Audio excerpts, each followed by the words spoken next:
अगर तुम्हारे बच्चे 2 दिन से भूखे हों और तुम्हारे पास सिर्फ 1 मुट्ठी आटा हो तो तुम क्या करोगे? बाबा, रोटी की खुशबू आ रही है, पर हमारी थाली क्यों खाली है? काश भगवान भी एक रोटी दे देता। पर उस रात भूख की आवाज ने बुढ़िया बुआ को जगा दिया। ये कहानी है एक छोटे से गांव की, जहां एक गरीब किसान, उसकी बीमार पत्नी और 2 भूखे बच्चे रहते थे। गांव का नाम था पीपलपुर, जहां बरसों से बारिश नहीं हुई थी। अब खेत भी जवाब दे गया। बच्चों को क्या खिलाऊं गीता?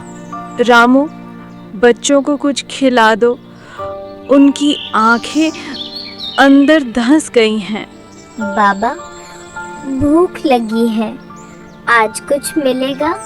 बाबा, पेट दुख रहा है। लेकिन गांव के लोग कहते हैं कि इस मिट्टी में अब भी बुढ़िया बुआ की आत्मा भटकती है। जो भूखों को खिलाएगा वो मेरा वरदान पाएगा।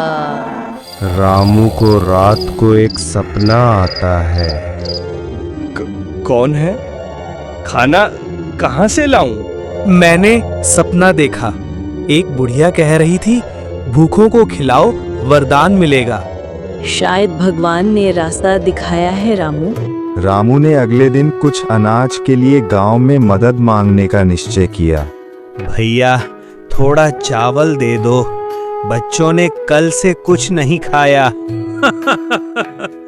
तो हमेशा भीख ही मांगेगा क्या रामू? ठीक है, भगवान ही मालिक है।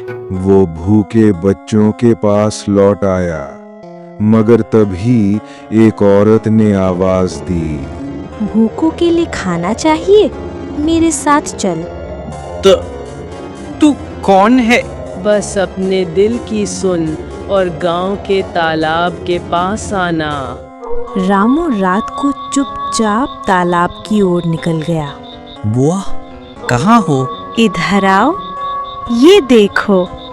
ये क्या है? इसमें है अनाज और दौलत, मगर शर्त है एक। शर्त? कैसी शर्त बुआ? तेरे गांव में कोई भूखा न सोए। अगर कोई मरेगा तो मेरे जैसा हो जाए। रामू ने संदूक उठाया और घर की ओर भागा। बच्चों को खाना मिलेगा, अब कोई भूखा नहीं रहेगा। हे भगवान, तू जिंदा लौट आया। बाबा। रामू ने गांव के हर घर में अनाज बांटना शुरू किया। इतना खाना कहाँ से आ रहा हूँ? एक बुढ़िया बुआ ने दिया, कहा भूखे को खाना देना। लेकिन उसी रात कुछ अजीब हुआ। माई, भैया भूख से मर गया। शर्त? कोई भूखा मरेगा तो? अब तेरी बारी है। नहीं, मैं बच्चों के लिए कुछ भी करूँगा। रामू अब हर रात घर घर जाकर भूखों को खाना देता। लो बेटा, थोड़ी दाल खा लो। तेरे डर ने तुझे अच्छा इंसान बना दिया। रामू अब गांव के बच्चों का मसीहा बन गया। बाबा, आज फिर भूत वाली बुआ आई थी। वो भूत नहीं थी बेटा, वो भगवान थी। लेकिन एक सुबह जब सब जागे, रामू गायब था। माँ, बाबा नहीं दिख रहे। रानी, शायद बाबा फिर बुआ से मिलने गए हैं। रामू का संदूक तो तालाब के पास पड़ा है, पर वो खुद नहीं है।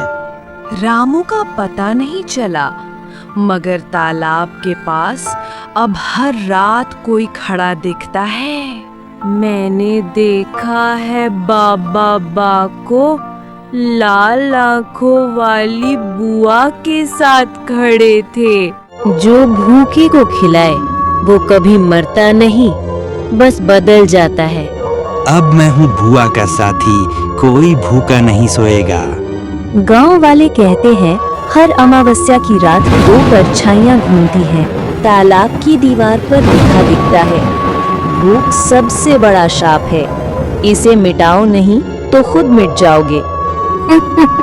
बूढ़े लोग कहानियाँ बनाते हैं, भूत वूत कुछ नहीं होता। तू भी भूखा रहेगा क्या? कौन है? तू भी वरदान चाहता है ना?